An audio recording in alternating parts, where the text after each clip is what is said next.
Zee, where we share everyday stories with you, everyday women. Are you ready to hear heart-to-heart key issues that we all face, no matter where we are in the world? So grab your cup of tea and let's welcome your host, author, international speaker, reinvention strategist, and woman that's full of faith in God and mankind, Dr. Zena Arinze. Hello,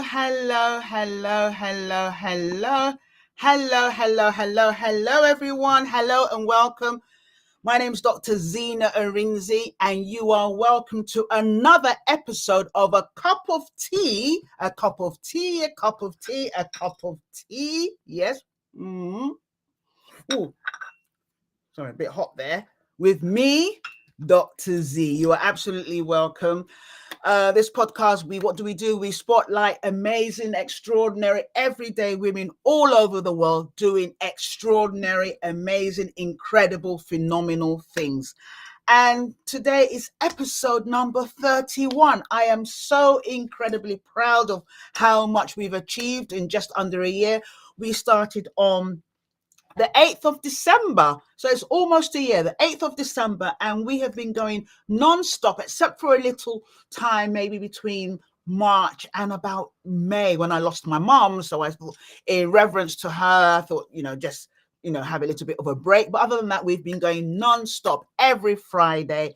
And every Friday has been live, except one show where we pre-recorded. So I am so grateful to be in your homes, in your rooms, in your countries, wherever you are around the world, streaming live, talking to amazing women just like yourself and just like me, women who I would say are enough. You might be listening right now. You're saying, Dr. Z, you don't know my story. It's easy for you. You're so full of energy. You're always lively. You're always positive. Forget that. I'm not always anything. But what I am is an everyday woman just like you. I like to show up so that you can show up. I like to show up so other people have the chance to be heard and seen. And for those that are invisible, your stories are also shared. One of the main reasons I do this, it's a passion project. It's not one of my coaching where I charge people or anything. So it will always be free. You can come and listen to it when it's on Spotify, when it gets uploaded, or watch it when it's live right now, whether you're on LinkedIn, on Instagram, or in any of my YouTube channels, or wherever it is that you watch this, or perhaps you watch it on the replay. But it's really to encourage, to inspire, to motivate. Sometimes it's to give you a kick up the blessed assurance, but it's to just make you understand that, like they like to say, Ubuntu, I am because you are, or you are because I am, vice versa. And we all have incredible stories. We all have challenges, especially as women. We have challenges, all sorts of challenges. It could be childbirth, it could be health, it could be relationships, it could be mental health, it could be work related, money related, but it doesn't matter. Whatever we face as women, we're like octopuses. We face all these various challenges and still we're able to hold it together as much as we can. Without us, the world cannot stand. So I just want you to really take a moment to take a deep breath, and I'm taking a deep breath as well because I've just said that in 5 minutes without even breathing. So I'm breathing as well. I hope wherever you're watching this from, please share in the chat, whether you're watching on YouTube, LinkedIn, whether you're watching on Instagram, wherever you're watching. And yes, I don't have Facebook anymore. That was where most of my audience was. Facebook got hacked on the 29th of June. I keep saying this, hoping that someone from Meta will hear this and sort this out. My Facebook got hacked. So if you were following me on Facebook, I'm so sorry. But no matter, you can still watch on YouTube, and it's making me not use Facebook as a crutch anymore. So I have to use my other channels. So it's all good. It's all good. But if you happen to be listening, just get your cup of tea. If you don't like tea, get your coffee. If you don't like coffee, get water. Whatever it is that you like, get a sip of wine. I won't tell anyone if you don't. Biscuits, cookies, cakes. I know maybe your doctor said no more sugar, like he told me, no more sugar. But if you're having a bit of cake, I'm not going to tell anyone if you don't. Shh, it's a secret. I promise I won't tell anyone. And if you're listening and you're thinking, Zena, what are you saying? What are you saying? What I'm saying is I want you to relax. whether you're in my time zone, which is now 7 p.m., just after 7:09, or whether you're in Australia, whether you're on the continent in Africa, whether you're in the USA, wherever you are around the world, New Zealand, wherever you are, I just want you to relax. And if you're still at work, please, please, please have your earpods in. I don't want your boss to tell you off. Have your earpods on. Don't laugh too much or don't cry too much, but just listen and take in. Now, my next guest, oh my days, it's like every single guest I have is amazing. Every single one. I happen to be extremely fortunate to be able to know people on every single continent in the world, and to have this opportunity to really share this platform with so many amazing women makes me cry. I'm honored, I'm privileged. And my next guest, you're really going to love her. You really will. And you're going to say, well, Zena, I love all your guests. Well, I'm going to tell you a little bit about her. Now, this is not the one where I can pretend I'm not reading. I'm reading, so I'm bringing my phone. It's normally on my screen, but I can't see. I think I'm wearing the wrong glasses. I'm going to use my phone. I like to be real and authentic. As those of you that know me, I'm your girl next door, although I'm not a girl anymore. I think I'm a girl. Right, let me tell you about my lovely, lovely, amazing, phenomenal guest. Now, I'm not going to tell you her name because you would have known that, but I'll tell you. Dadirai, and I always pronounce her name wrongly, Babra Ngwena, is a native of Zimbabwe. So if you're maybe my age or a little bit older, you remember that Zimbabwe was once Rhodesia, and it had I think if they had it was, around the same time of apartheid, and they had Ian Smith, if I remember. I think Ian Smith was the prime minister at the time. So this is taking me years back. I can't even, my dad will be proud of me because I didn't even know that I remembered that. And, she was born and raised in Harare, the capital city of Zimbabwe. She began her career as a high school teacher at one of the city's prestigious boys' schools in the city. She then found herself transitioning, or I like to say reinventing or changing careers, when the HIV/AIDS pandemic ravaged many children and families all over Africa, especially in Zimbabwe, at a time when the population was less than 7.5 million and was considered as having the highest number of people infected with this horrible disease. It's during this time that Barbara was able to find out and discover that her passion for working in advocacy spaces was really heightened. She went on to study psychology and further on social work with a focus on mental health. Throughout her journey, she's worked as a national program officer with the YMCA in Zimbabwe. She's also been, worked in several advocacy positions all over the world, around Zimbabwe, around the rest of Africa, and in the USA. And in partnership with the University of San Francisco, she developed and contributed to the first HIV/AIDS school curriculum, which continues to influence learning materials on this subject till this day. Her work at the time was featured in the magazines, Scientific, and in America. In the late 90s, Dadirai moved to Lyon in France and later moved to the USA, Fort Wayne in Indiana, where she has been based for close to 22 years. She doesn't look like a day over 25, even if I say so myself. She has extensively worked with immigrants and refugees and has helped to develop materials to support their well-being, including the curriculum to train interpretation and translation services. Dadirai has also presented and trained professionals in the social work space across the state of Indiana on topics that promote social justice and general well-being of women and children. Her background as a trained teacher and a psychology major and a mental health specialist, including her background in human services, has created her with several opportunities to work around the world, especially with the so-called invisible members of the community. And we will be touching on that today. A few of the topics she has spoken about at state level include human trafficking, sexual violence and sexual assault, family violence, mental health, mental wellness, and addictions. She currently provides consulting services to the state of Indiana as the state equity consultant for the 988 crisis response line, covering all 92 counties. Now, if you know anything about America, you know that covering counties, if you're here in the UK, it's like boroughs. Last but not least, in fact, there's so many. She's also, this is really important here, I like this. She's also the CEO of Biz Global Group. It's a company that works together globally to connect small, medium, and large businesses and works to promote investment opportunities between countries, the USA, Africa, and Europe, and other parts of the world. At the core of this is philanthropy, as well as economic empowerment and economic growth for many communities around the world. Now, last but not least, she loves to travel. She loves to hike. And I can't understand that. She's an African woman. She loves to hike. Now I need to change. I've hiked once, and I'll talk about that when I bring her on the show. And that was just because it was a dare. She loves to taste new foods, and she likes to connect with other cultures, and is a sponge. She really is a sponge for learning anything new. Without further ado, and drum roll, drum roll, drum roll, drum roll, drum roll, I'm going to bring on the amazing Dadirai Babra Ngwena. Let's bring her in. I hope you're all drum rolling. Yeah.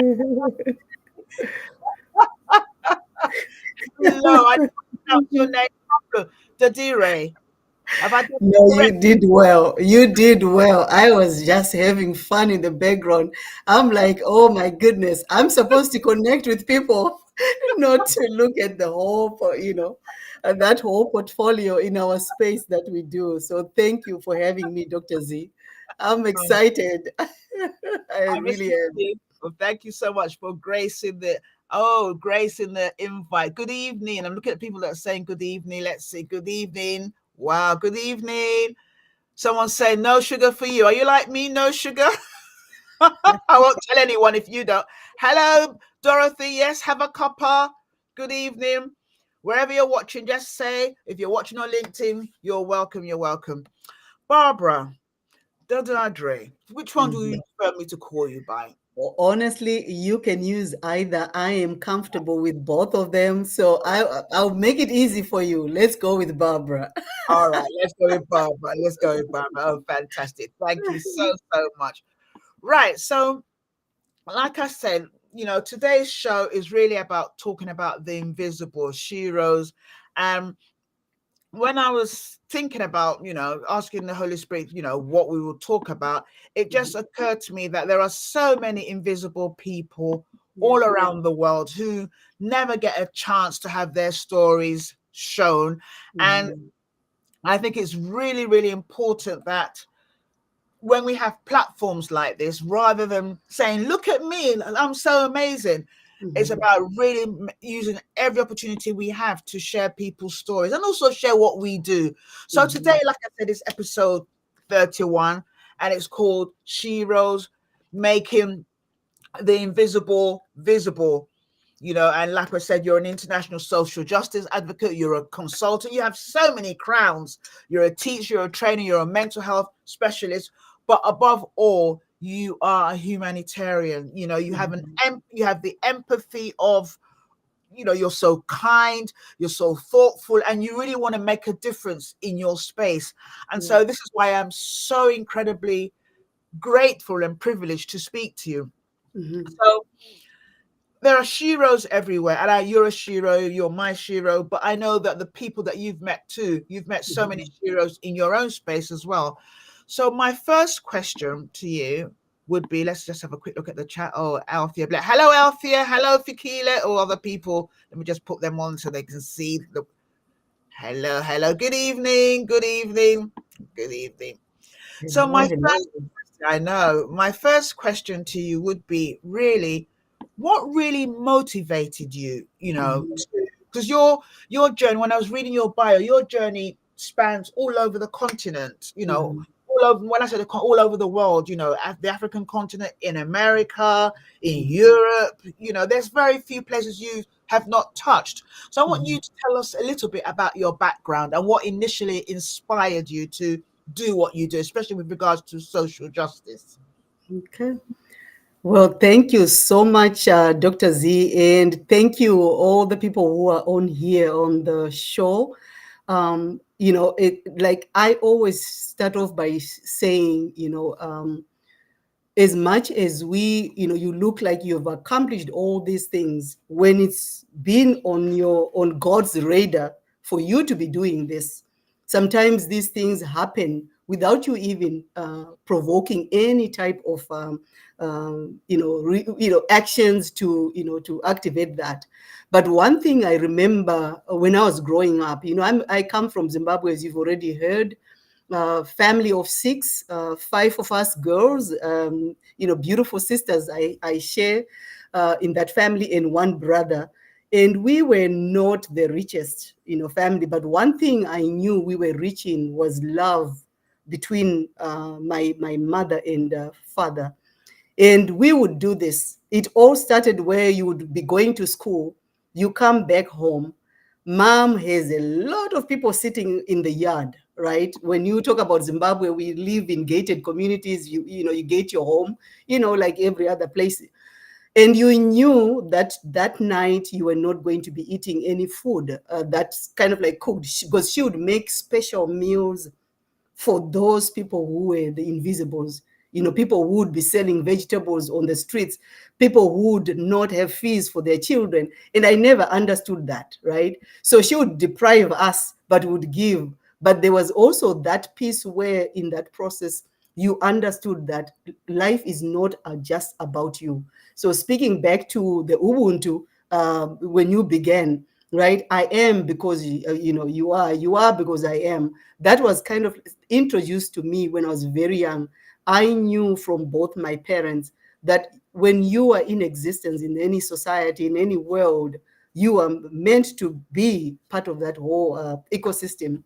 And then to top it up, when it comes to the world travels, our grandfather from my mother's side, him and his mom ended up in Zimbabwe, and we are still trying to find out his original country, right, on the continent. But we knew, and he would always say, and back in the day, I remember when I was maybe 7 years old, you would always talk about, you must visit the world, you must see the world, because you cannot only just learn about yourself. And it inspired us, right? And my mom comes from a family of about 13. So cousins are all over the place, all over the world. And that was an inspiration that was there.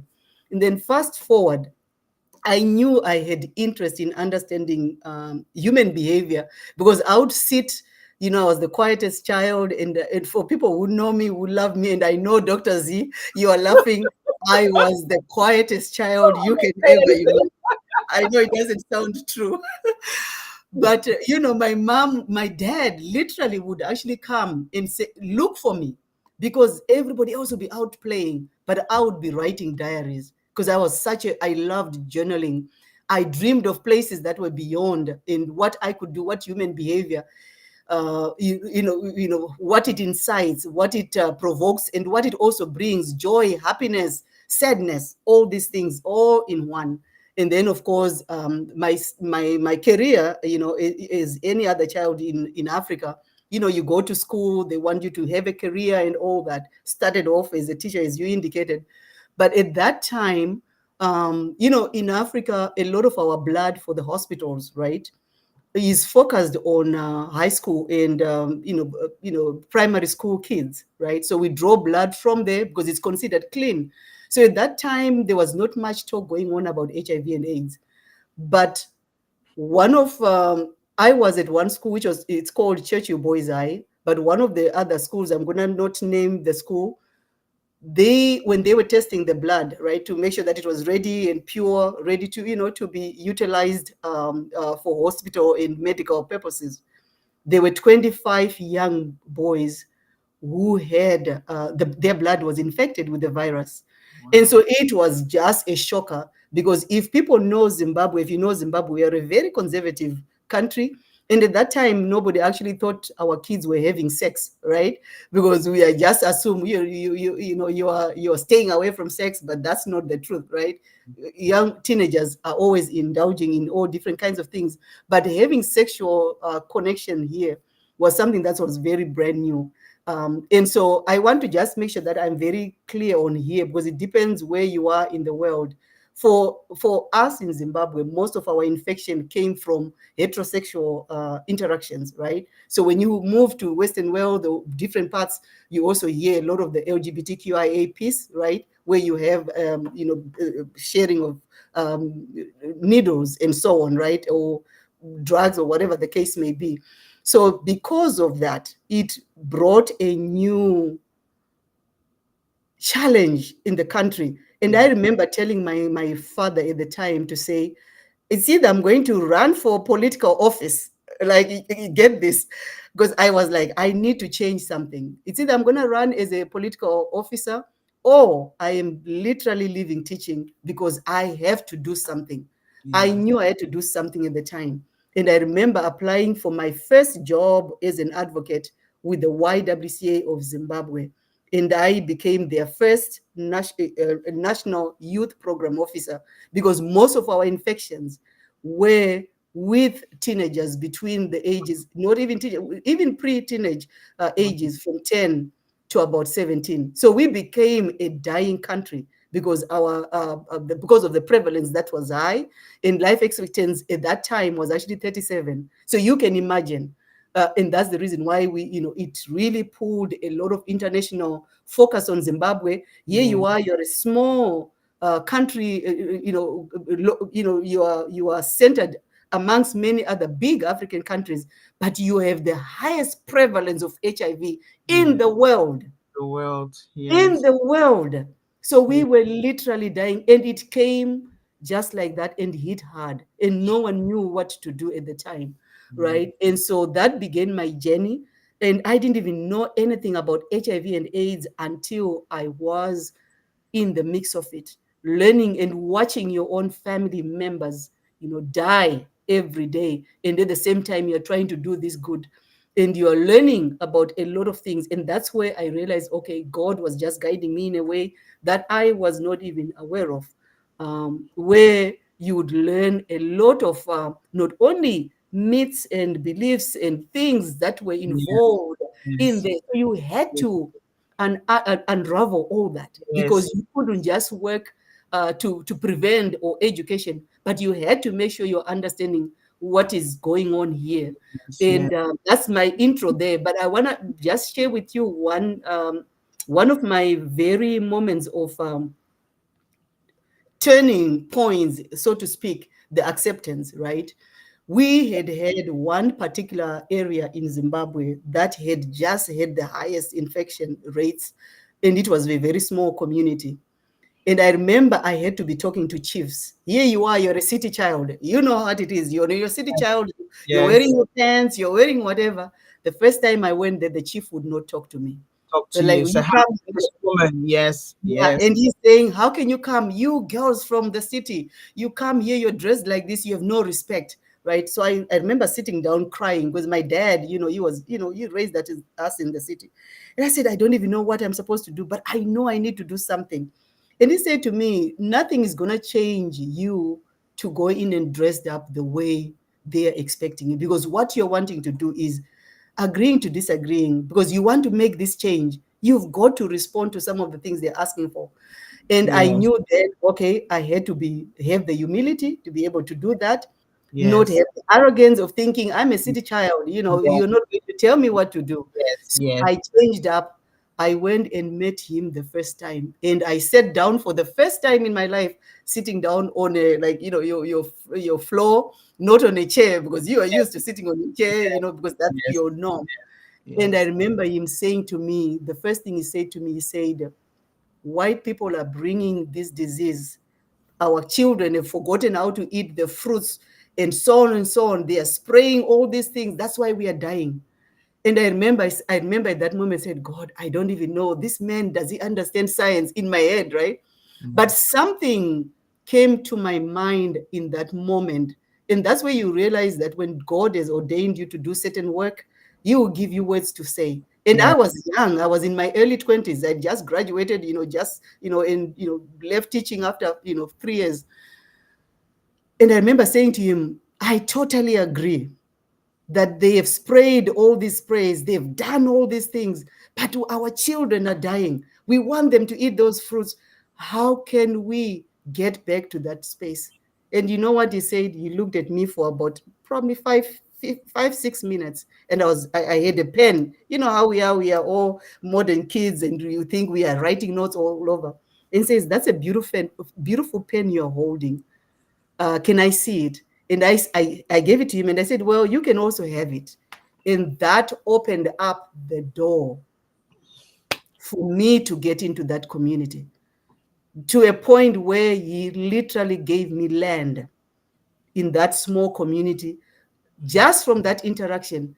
And so we began work now to start to find out. We're doing all these studies to understand what is needed. How can we help? We don't have medicine, but we know we need to do something. So it became a situation where not only were we allowed now permission to go in and speak to schools in that community, but also getting to understand what was the uniqueness about that specific community, why there was that high prevalence, right? So we understood it was in a mining area, right? It was in a mining area. There was a lot of that was going on there. And there were a lot of myths that were going on in terms of the cure of the disease. So that's where my journey took a shift, hearing stories from young girls telling me, well, I was violated sexually by my uncle because he's trying to get, to heal his HIV. And I'm thinking to myself, oh my goodness, what have I just opened up? And I remember getting home, crying so hard, right? And thinking to myself, how can a human being, for me, that was my starting point. How can a human being think by violating another, it becomes your journey, right? And so I learned a lot, and it gathered a lot of the experience. And people don't even realize that I use that example in everything that I do, right? Because it opened up a path for me to understand when you are going to be working in situations where people are so desperate, it's very easy to forget the ones we are always forgetting and leave behind, right? We progress, but we leave behind certain people, certain communities, because they're either poor, they're either undocumented, they're either not significant in our path of what our estimation, yes, exactly, in the system and how we want it to function. So it just became part of who defined who Dadirai is today and will always be. And I pray that I continue to be in the same space. I believe I work through the same lenses as well. So yes, a long response to a short I answer. love it. I love it. You notice as you were speaking, I didn't interrupt you at all because I love it. There's so many things that you've said. One of the key things is about humility. Sometimes we might know the answers or we might want to help, but when we're not, humble enough, we can't penetrate. And it's about being able to break down barriers, being able to break down borders. And you're absolutely right. I can still remember, in the 80s and the 90s, the rumors across Africa, Zimbabwe in particular, and other, in terms of, in fact, even even babies, were being raped because they felt, superstitiously, and you touched on that, superstitiously, if they get a newborn baby, maybe this will cure them of the disease, and you're absolutely correct, on the continent at the time, sex was something that, I've grown up in a time where, you're seen and not, you're seen and not heard. And so you're not having sex. And if you are having sex, you're hiding. So it's not like now that young people, are freer and they do what they, at that time, you want to make sure that you look a particular way to your parents, your aunties, your uncles, and all that. So I can imagine that would take Zimbabwe by surprise. Yes. Like all the rest of Africa, because as far as you're concerned, you get married. And this is nothing to do with your faith. It's like you get married and then you have sex. So unless you've been married off. So for that to happen, and then obviously, like you rightly pointed out, with the suspicion, the native medicine, and all that, all the beliefs and all, that we believe in, They think, Yeah. where has this come from? Where has this come from? Where has this come from? Okay, if we do this, Mm-hmm. it'll solve the issue. So I hear what you're saying 100%. Mm-hmm. Yeah. And And I also want to just say this as well, so we don't vilify our, our male counterparts, because it was a time of panic. absolutely, Imagine we just had a pandemic in COVID, right? So no solutions, and you are a country that's still growing, right? You're still developing. There were no answers. There was no medicine. So, and we, we are a country that has a mixture of, Christianity, beliefs on the ground, that are there. So people were reaching out just to get that help, and so it became almost, a war zone of medical response, that nobody knew what medicine to use. So there was that piece that caused all these things. And it's not to, because there was so many survivors that came out of there. There were so many perpetrators that also came out of there. But it was a mixture of this confusion, the fear, the everything that you can imagine going on. And here you are. I can tell you at that time, we actually, even data was showing 1 in 4. That's a very big number. 1 in 4 was yes, infected, or you knew family members who were yes, suffering from HIV, or yes. had already had the full-blown AIDS at the time. So, and imagine coming the way COVID came. At that time, there was not enough information to even, share with people, to say, no, no, no, no, no, this is not who we are, and that's not the response to it. Mm. So it was almost like you are building this prevention piece. At the same time, you're also trying to understand the pandemic as well. So I mean, if you put it even I mean, thank you for that clarification. But I think, people listening now on the replay, we can liken it to, this is human behavior. When we don't understand things, it's like it's stampede. So they always yeah. say, if you go to a concert or there's a bomb, please wait till everyone but no one's going to wait. You're going to push, kick, and sometimes, like for instance, recently, probably I think just before COVID, I think it was just before COVID, when this happened in the UK, when Ariana Grande came and did a concert, a massive concert, and something happened, and there was a stampede, and 3 or 4 young girls that went to see her died. Oh, wow. Where I there's a did not know that. So when there's lots of people and you don't know what's happening, you forget about everybody except yourself. That's You it. want to figure out, how can I start, and it's just like when you hear, I've seen, I don't know if this has happened, or maybe it has happened, where if there's a massive air crash and people are stuck maybe in the mountains somewhere, and they're waiting to be rescued, they wait 1 week, 2 weeks, 3. After a while, they start looking at each other and they start eating. They Yeah. start, there have been loads of films on. So that's the human nature. I would like to believe that I would never do that, and we all want to believe that we would never do that. But when you're placed in that kind of situation, we don't know what we can do. That's We it.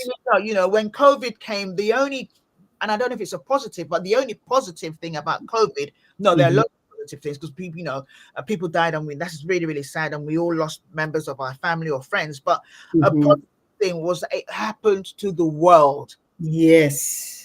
So it happened to the world. So that stampede couldn't happen, and we have to stay in our homes. If it happened to one country or two, or if it happened just to Africa, for instance, we already know what that would look like. But this time, and then also, like you rightly pointed out, in the West at the time, and it was not even true. That wasn't even true. But in the West at the time, when HIV and AIDS came, they were saying, okay, this was a disease for homosexual partners, which is not true. But that's what they felt, and so you could see America, UK, the rest of Europe were looking at that demographic very suspiciously. Oh yeah. Not understanding that it could happen through blood, it could happen blood transfusion. Everywhere. And when people got disease, people were looking at you. So it just brought a whole lot of suspicion wherever you were from. I'll even fast forward. Yes, it came from Africa. It came from everyone. So I hear what you're saying, but what I love about what you've said is where you have, and I'm not going to say ignorance, because that would be very rude of me, but where you have a different way of belief, So you've Mm-hmm. got traditional, you've got the chiefs, and you've got the traditional way of doing things. And you, like you said, you're from the town, your Mm-hmm. lovely hair, your trousers, your mini skirts, and all, Mm-hmm. like our young people like to wear now. And then you go to the village, they're not going to want to talk to you. Mm-mm.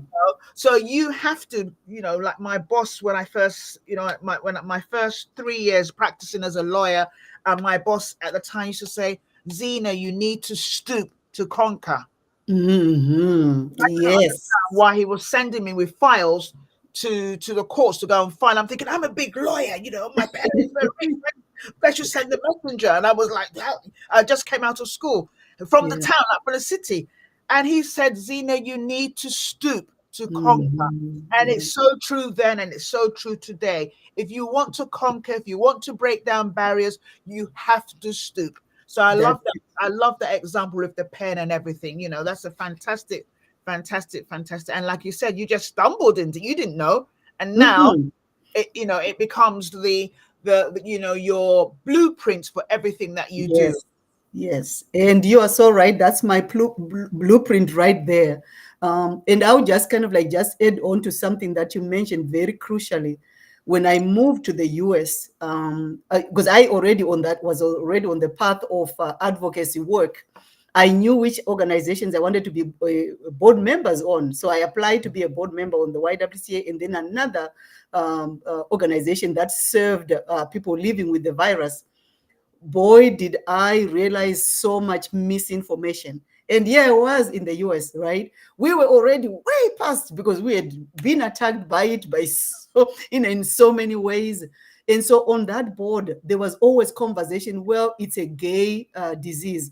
And I'm Yes. like, no, no, no, no, no, no. If you are seeing numbers within people who identify as LGBTQIA, that's well and fine, but you cannot define it as a gay disease because it's not, right? These can attack. And so you see, and so I saw this disconnect between information because we were responding to a situation that was so, grievous for us, right? So we made sure we had all the information we needed to make sure that we were educated about the virus, right? And so coming here, hearing a narrative that was completely opposite from what I knew, right, became also, so I became a beacon to conversation. So I remember my first time when I kind of like was in the board and I was sharing all this information. Everyone in that boardroom was like, okay, you are going to be our education person. And the first place they took me to do a presentation, they did a newspaper article. I remember going into that school. I still have it. I'm going to share it with you, Dr. Z. It's a very small country. Like when you know the US, if you go deep into the country, you're not talking to, black. It's mostly white farmers and, Yes. white schools and stuff. So Redneck. I remember I was supposed to speak with the school administrative. They ended up opening it up to the whole school so the kids could hear because of the background I had, right? And I remember being told, you cannot talk about sex. You cannot talk about condoms. You cannot talk. And I'm thinking to myself, am I back home? Because that's what we were doing.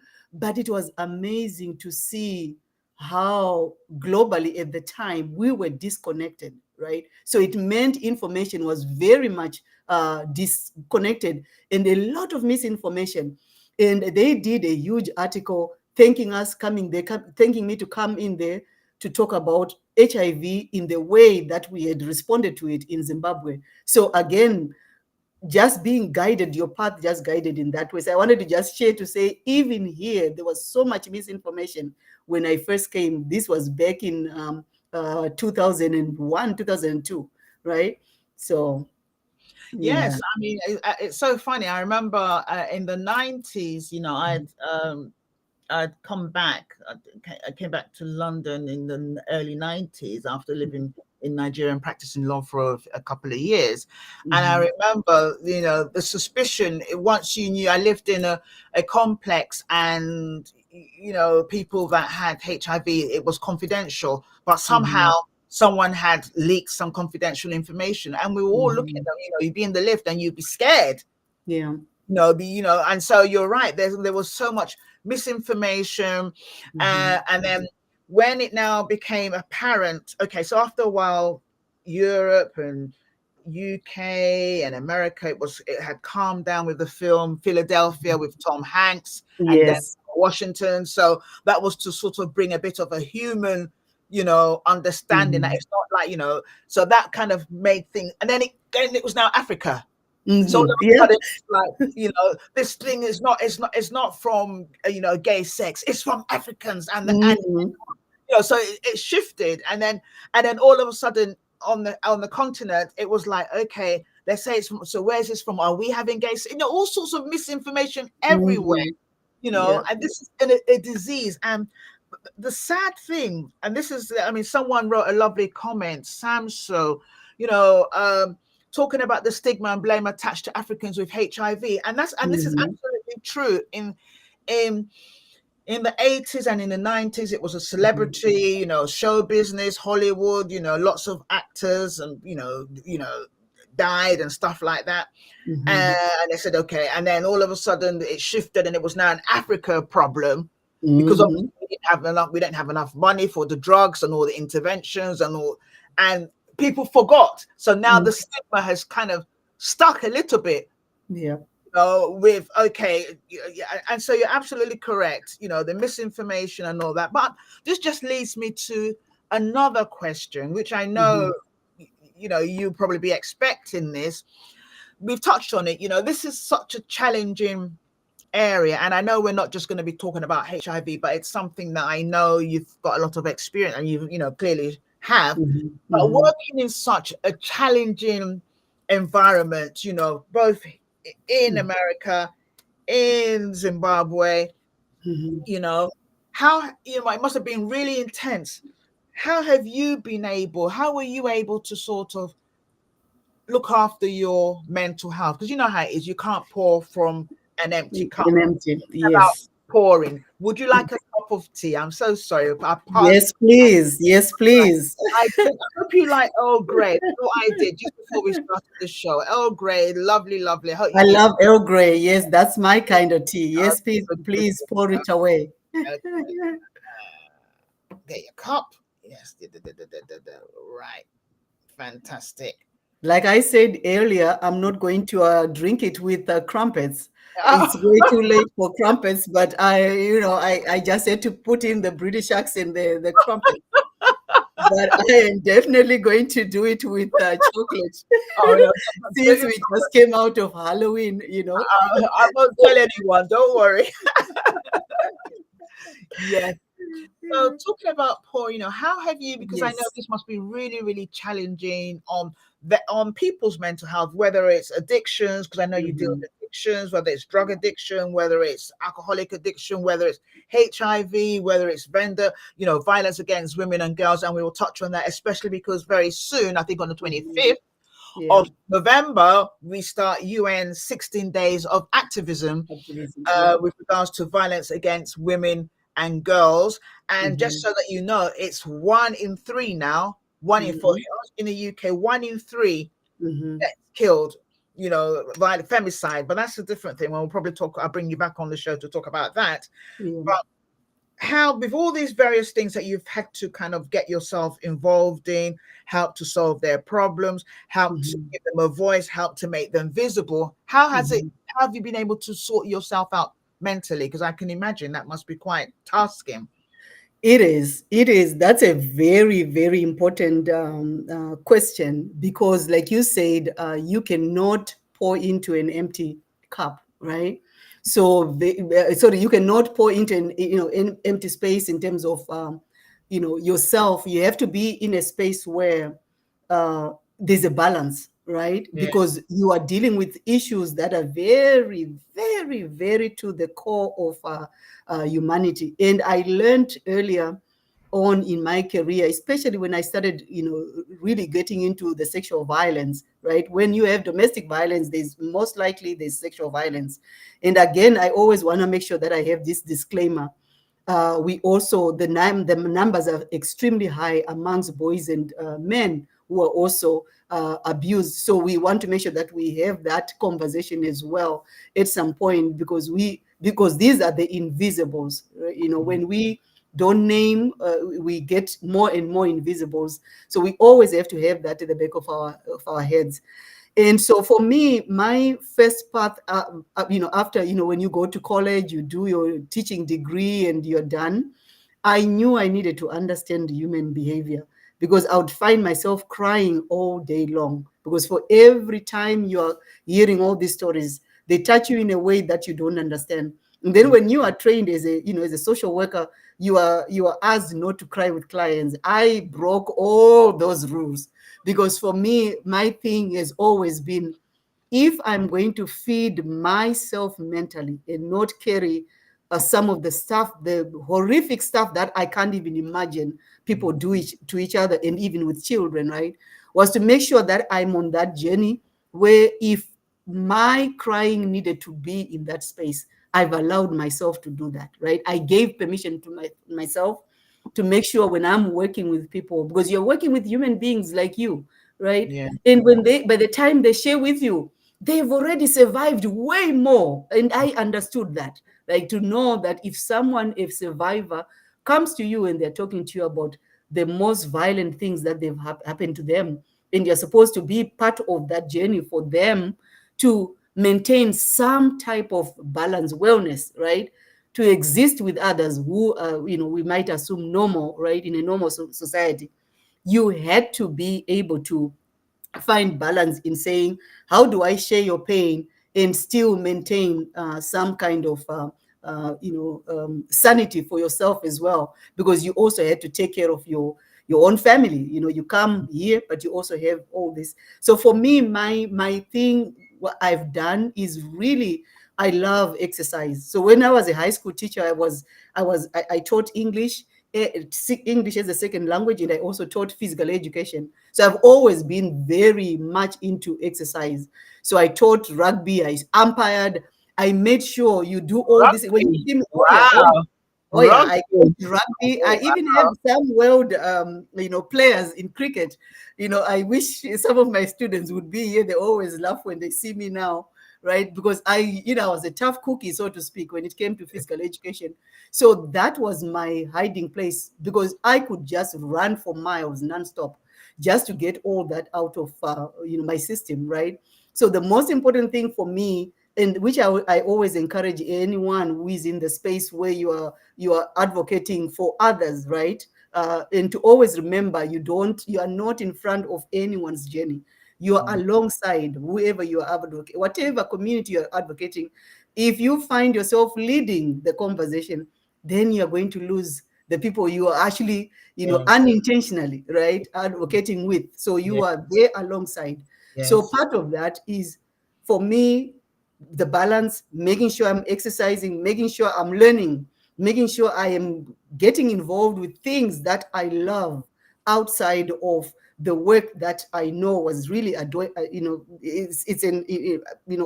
to do, but specifically choosing activities that do not involve me in the space of whether I'm in therapy. And it has been very challenging, because a lot of times my family, even my own family, when I go home, that is here, we have issues here. You're the one who is constantly resolving these problems Mm, and issues, mm, and you get fatigued. But yeah. one thing I've learned with faith, when you know this is what you are meant to do, right? The fatigue comes, you cry, and it's okay for you to feel overwhelmed. It's Yeah. okay sometimes to even snap to say, I am not the family psychologist here. No. Okay. No, I don't want to do this. I've had moments where I've done that to my family, right? To say, I don't want anyone's problems. When I come home, I just want to enjoy the Yeah. mangoes. I don't Yeah. want to be, the Yeah. one to be the Yes. one in the Yes. middle of. So it's okay for you to take your journey, because it depends on how, just not making it personal is the Yeah. most important thing. And Yeah. see it as a blessing that you're able to be in this space, because when you are an interaction with any human being, right, consider that a blessing, because if you are you're a sponge to learning, you are there to receive what they're giving you. And I've found most of the tools that have helped me mentally is through interaction with all the people that I have been blessed to work with, alongside with. being in spaces with, and I was like, okay, I like the sound of that, and it becomes my mantra. So it's Yeah. always Yes. getting, Yes. from all these different places and feeding your soul, because Yeah. you are fed for some reason. You get things that resonate with you, and you Yes. carry them like a banner, for Yes. yourself. Yes. So Yes. basically, that's how I continue to do the same things. I've not changed much. I mean, I don't run as much, but you find alternative things that also feed into your soul, Yes. because it's all about really feeding your soul with the stuff Yes. that actually you love doing, and don't find is overstraining yourself, Yes. basically. Yeah. Yes.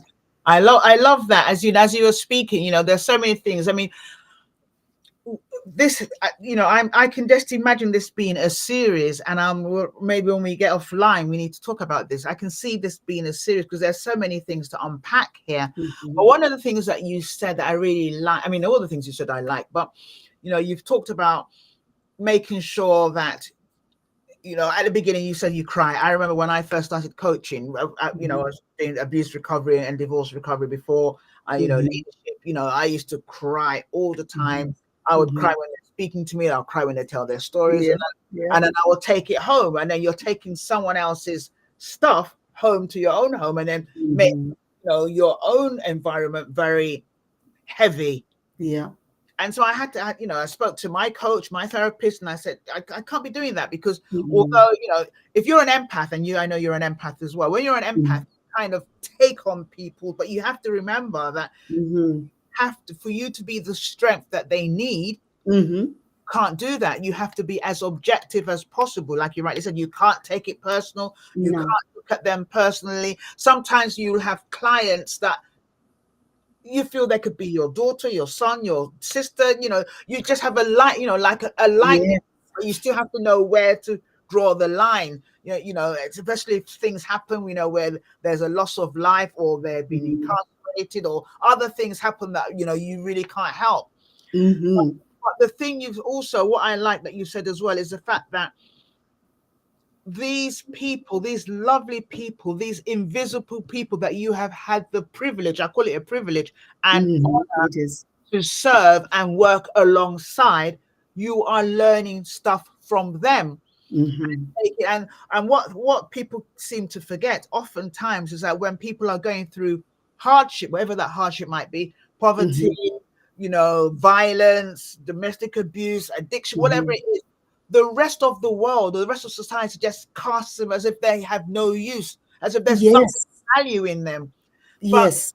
these people are just like you and I, and anyone can fall on hard times, anyone can be addicted, anyone can Mhm. get raped, God forbid, but anyone could get raped, anyone could, domestic violence, does not look at you because of your class. Mm-mm. No. Addiction, you could be a CEO, a chairman of an organization, and you could be addicted to drugs or alcohol. Yes. You could be someone, as homeless person. It doesn't matter. It cuts across. So anyone Mhm. can fall down on their luck. And it doesn't, having these issues does not affect your ability to Mm-mm. give value. Mm-mm. Like you rightly said, you're speaking to these people, you're working alongside with them, and you're not taking away, you said you're not taking away their agency. So you're not working Mhm. in front of them, you're working alongside them, helping them Mhm. come to decisions that can help them, or if they don't want them, supporting them on their journey, but Mhm. understanding that they are people of value. I love they are people of value. And I have to say this so loud. For wherever you Mhm. are around the world, you may be, Mhm. this might be your story, you may be a victim or something, or even if you're not, if you know Mhm. people that have any of these stories, any of these experiences, please, Mhm. please stretch out a hand of fellowship. They are, Yes. because you are. We are. We Yes. we have Because. we Yes, we can't keep marginalizing people. We Mm-mm. marginalize Mm-mm. people for one step. Oh, I have 5 cars and you have one, or I have a bicycle and you have none, or Mhm. I have 2 feet and you have one. We like to other people. We do it on, Yes. gender, we do it on, on qualifications, we do it on all sorts Mhm. of things. And so when you said that, it just, my heart just bled, because I can see so many people and there are people that may not even talk about it. In fact, what No. happens is that the people at the higher echelon of society, so Mhm. good jobs, good, they're the ones that typically may be experiencing domestic violence, or maybe Mhm. addicted to narcotics, but Yes. they won't talk. Doctors, people in the medical field, they Mhm. they have a high rate of suicide. They don't Thank talk. you. you Thank know you. you Thank know you. men, they're not like us that cry. Men don't talk about what they go through. That's So it. men, and so there's so many people that are invisible, either because they're within the system, or invisible because they don't feel that they cannot be vulnerable They have enough. the right, exactly. Like they have the right to even talk about this, especially when they are in a space where they are privileged. Like you've just said, if a doctor is struggling with addictions, we are looking at them in a totally different way, but we're not looking at it from an illness perspective, right? Mm, What mm, has caused this? Why are we here? mm. One thing that you mentioned that I just wanted to just share with everybody here, my favorite book of all time, right? After I visited Auschwitz, right? So when we were in when we lived in France, so there was a school trip for the kids and all that. So I did go to Auschwitz and I bought Primo Levi's book, If This Is a Man. He died by suicide, right? In Turin. I don't know if people are familiar. Turin, in the south of, because Lyon is very close to many different small cities, right? He died by suicide because he would walk. This is the story that is said. He would walk during Christmas time when people are celebrating, they're having a good time. And his thing was, even when we were being killed as survivors of the Holocaust, people continued to celebrate Christmas. It didn't stop them. It didn't stop them. And he could not understand how, even when we were aware human beings, we still could enjoy. So he is known in when you read more about him, he literally would walk around his neighborhood, watch through the windows and see people celebrating Christmas. And it would Yes. take him back when he was, in Auschwitz, to say, this was continuing on even when people were dying, Yes. the way Yes. the Holocaust was. So Yes. for me, he has always been my book to go to, right? I don't know how many copies. I have them in Latin, I have them in French, I have, because I just say to myself, I resonate to this, where sometimes when you see extreme human strife, and you cannot understand, to say the world continues on, right? We know Yes. there are wars going on there. So when there's a war going on, they're going to be victims of sexual violence, victims of mental health illness, victims of all kinds of Yes. stuff. So like you said, it's a good thing to get these things very topical, have a series going, and I would be happy to really continue having this conversation, because it's really wide and widespread, so that Yes. it touches people wherever you are, whether you are in the space of addictions, whether it's to do with the domestic violence, molestation. How do we continue to have these topics that are very difficult to talk about, and still continue to be, the advocates we need to be? Yes, yes, absolutely. Even as you were speaking, I was trying not to get emotional. You think that you've conquered. When you're an empath, Mhm. you learn to kind of keep things at this. But every now and then, because I'm just thinking about all the different things that different people are going through, Mhm. different Yes. different levels of society. Obviously you have people that are homeless, and people that and they're in they're soup kitchens and all that, but there are people who need can't even be homeless. No. They're not earning enough to look after themselves, but Mhm. they're earning too much to get help from the state or anything, so they're in the middle. So they can barely feed themselves, and so there's Mhm. all sorts of things going on. Yeah. And because we are, as a people, we are so insular and selfish. It's all about me, me, me, me, me, Mhm. me and my family, as long as it's okay for me. Mhm. Or we give a little handout. So you're like, so okay, someone's just sent me something on WhatsApp, okay, I'll just give a little 50 Yeah. pounds, and you feel Mhm. you've done you've done your bit, but you're not there. You're not Mm-mm. there. You're not there. It's people like yourselves in the field Yeah. that that get yourself dirty, that Mm-hmm. that listen to people's stories, that get to touch. Oh man, Mm-hmm. my prayer is that as many people as possible can really advocate. You don't have to be an activist, but Mm-mm. you can just be your brother's keeper.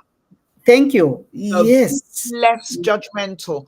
Make it Mm-hmm. possible for those people that are invisible, that it could be Mm-hmm. old people. God, I'm an old person now. It could be an old No, you're not. You are definitely not. it could be old people.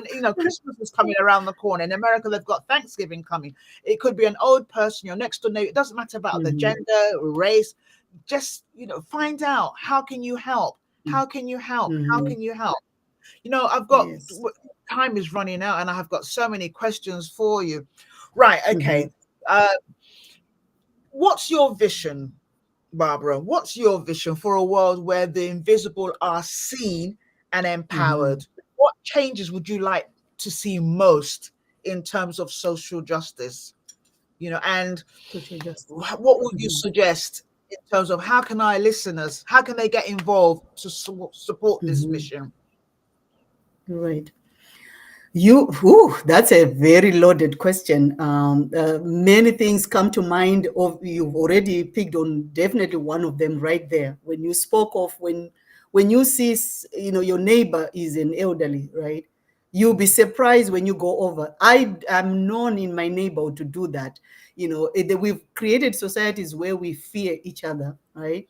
And when we need that connectiveness in a big way, right? And I've learned that by just being very the kind of person I am, always being able to say, okay, I need to get connected with someone. I want to get to know you. Not to You have to differentiate between getting to know someone or just being nosy, right? Yes, Because yes, those yes. are very closely linked, and people sometimes don't realize that. And I love, there's a young girl in one of the shops I go in. She's always wearing a t-shirt saying, "Don't you even dare start me because you don't know the type of morning I had." I truly believe that. I It's truly believe funny, that. but it's true. Funny, but true. Thank you. Because you see, you hear, because you don't know what people are going through, and they have to show up in a way. It's almost like we have to have these personalities that we have, especially when you were talking about just going to work. When you're saying, if you're at work, put on your what do you call them, earphones, right? When you started Yes, yes, the yes. podcast. That is so true, because you don't know who is going to be listening to certain things that you're going to be talking about, right? Because they might not reach out for help, but that conversation that you are bringing through a cup of tea with Dr. Z will grow their strength in whatever space it is. So for me, this is not even rocket science. I let myself get led by the fact that I always tell myself I am going to have a great day, even when it doesn't. It's not even if it turns out to be bad, right? And knowing to separate things to worry about and concern that you have control over, and things that you don't have control over, right? I remember, I need to just share this with you so you kind of like get a picture of the type of person I am. My daughter, when before she went away and came back now, we were at one of the clinics, your 24-hour, because she had been sick a while. So I was like, okay, let's just go to a 24-hour. And we are sitting there. And when you are in this space of advocacy, you smell, you see violence, you see everything. So there was a young lady who was right behind us. So she goes in front, and then this young man follows her up. And I could tell, he literally was clutching to her just to make sure she doesn't say the wrong things. And I remember saying to my daughter, and you laugh because they always laugh about this. And I said, I know this guy threw this girl down the stairs. We are sitting in a whole like public area. And my daughter says, Mommy, please don't start. You're always doing this. And I'm like, Sounds like no. my children. My children tell me the same thing. Yes. Exactly. So, Can't take so you anywhere, mom. Mind your business. It's not your business. exactly. Thank you. Way. And we've become that kind of society where we try to mind our own business, but that's not the way we nurture each other. That's not the keeping my brothers well-being. Just cut the story short. So it ended up, I went into the bathroom. I followed her into the bathroom because she asked to go to the bathroom, and the guy actually followed her, but he couldn't get in. I went into there, put myself at risk in my daughter. But for me, it was the larger picture was, okay, I am not going to let this girl, and she's right here, and let her leave without getting help. So I ran into the bathroom, and he's standing by the door. And I said, and I gave her a number, and she shook her head to say, I cannot put it anywhere because you know. And it confirmed to me I knew what I needed to do. And guess what I did? I walked if you know the way in the US, our 24-hour clinics are. So you already have a police officer on the grounds. So I knew where they were because they were in the parking lot. So I walked over there, and I said, there's a girl who is in there, who registered right before me. And I know there are HIPAA laws to protect information, but I know she's in an abusive relationship. Do you know the police were called? They detained her for a very long time, right? Because they cannot also gather information and stuff until they got the CIT officers to come in and do all that. Guess what? It turned out he literally had kidnapped this girl from Pennsylvania. If you know, Indiana and Pennsylvania across. Across, So, yes. yes. So there was already a human trafficking situation that was happening. Wow. And for us, during this time of year in the US, this is where you have the highest levels of human trafficking because of the Super Bowl, right? So in my head, I just thought to myself, okay, I could see the bruises, right? And so, because she was white, and so she had bruises. I knew either they had fought or some type of, but I didn't even realize that. And I remember getting a call from the police officers to say, the mayor at the time, our Mayor Henry, has heard your story and would like for you to be on the domestic violence commission for the city of Indiana. Again, these steps just created for you. So we have to get to that place where I don't know. There's just something that happens because I don't want people to put themselves in Danger. Yes. in danger. But there's a calling you just feel you have to do it, right? And I can tell you that I listen to that voice, and I know when it asks me to react, and I did. And imagine what would have happened to this young lady, right? Imagine that. So she got protected, and he had warrants on him.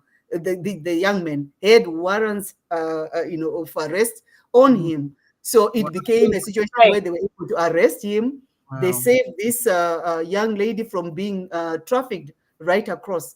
So yeah, that is a story I just wanted to share because as you are talking about, as you shared and rightfully so spoke of, always be caring, always have the eye.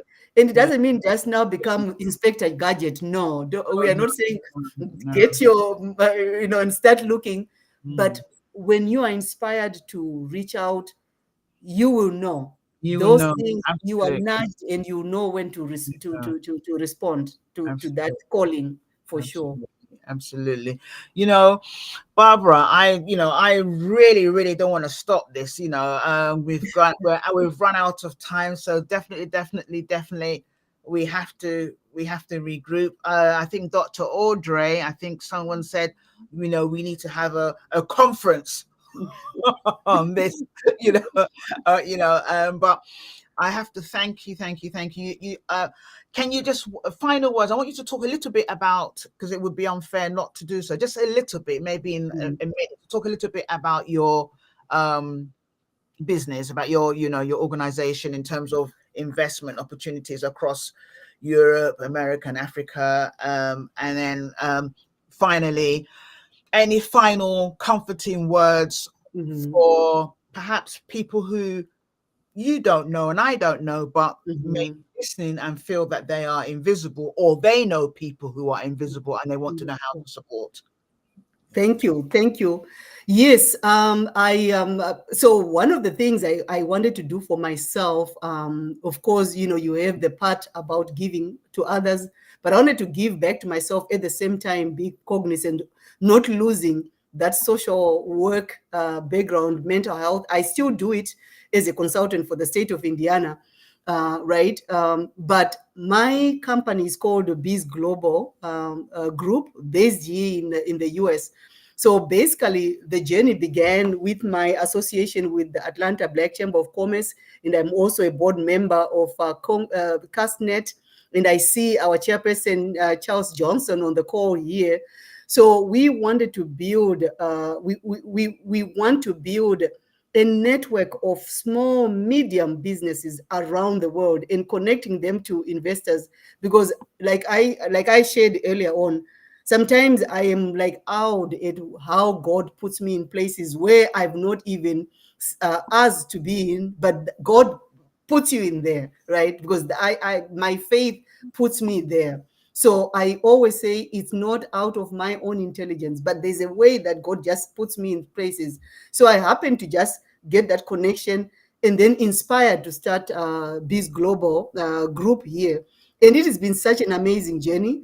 We recently just did a conference in October, successful one, Go Global. And Dr. Zee, I know she participated in some way and form, and successful in that. We connect with businesses. We have access to investors that are here in the US, but at the same time, wanting to make sure we are building that economic empowerment, economic wealth for our communities, right? And so that at least at the end of the day, I truly, truly believe that we do have enough wealth in the world for everybody to live comfortably, right? Yes. If it wasn't because we are greedy, like they always say, the mouth of somebody is greedy. Even when it cannot open even wide, it continues to open until it breaks the Yeah. jaws. Yeah. Yeah. So I believe if we all do our part in terms of thinking of it in such different manner, we would definitely get there. So as a going away, I guess like you've asked, as a sending everybody away in what kind of space they should be in or how they can be. Find what inspires you the most. Don't try and eat the whole elephant, right?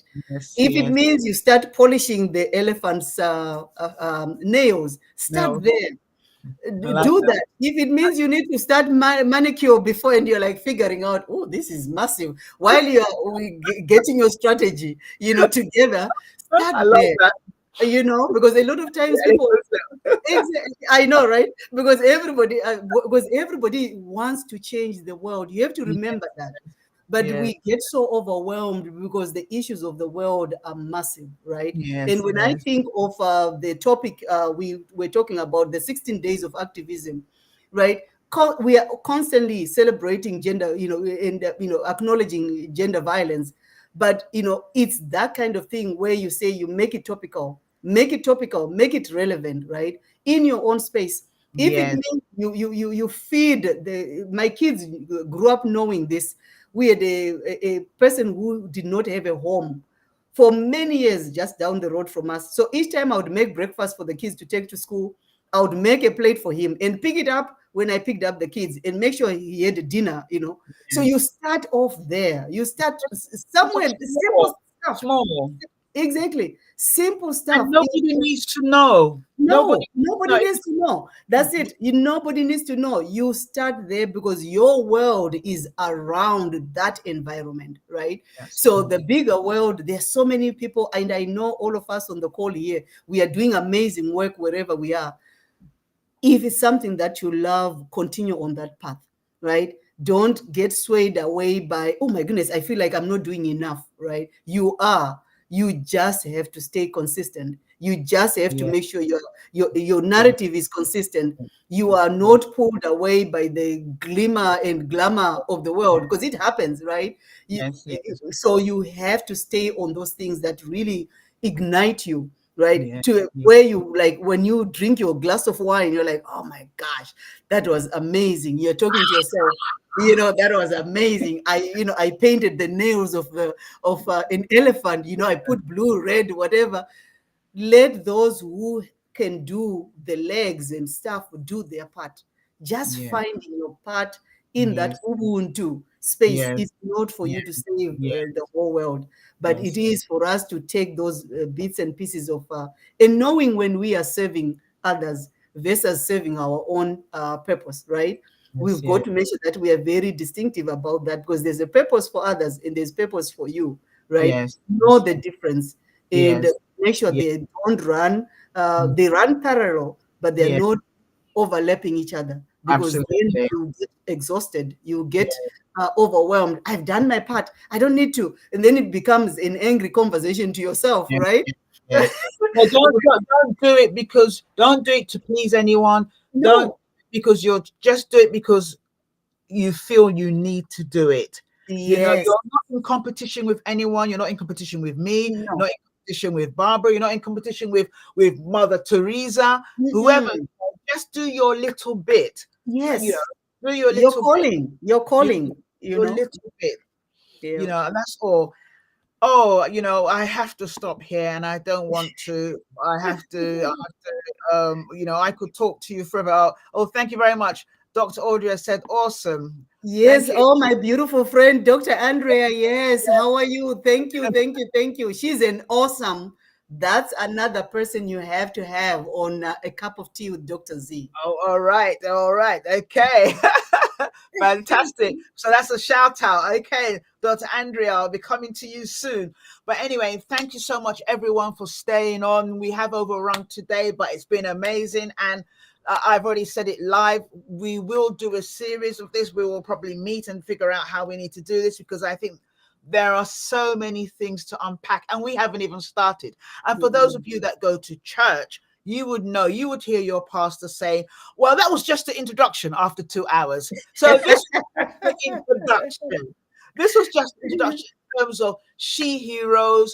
Yes. The next time when I bring her back, we're going to talk about one particular person's story and we're going to unpack that.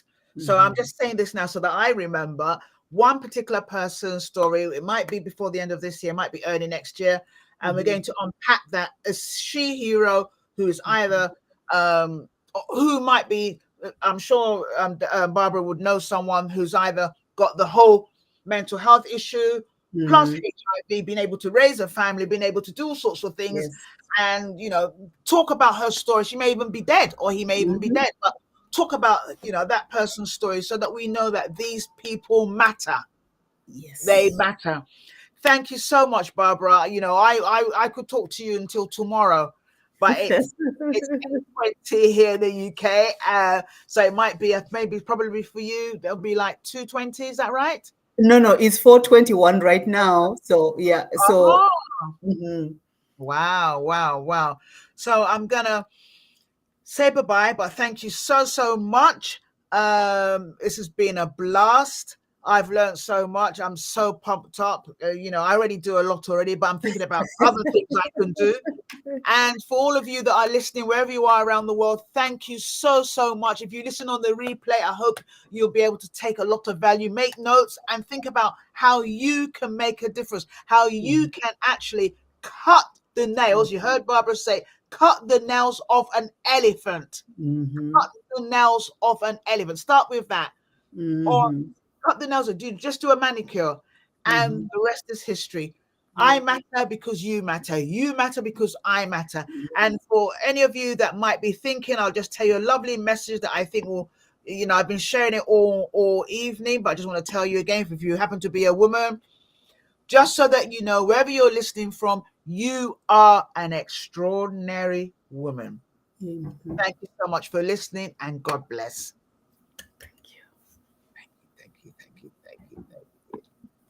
Thanks for listening to A Cup of Tea with Dr. Z, your reinvention queen.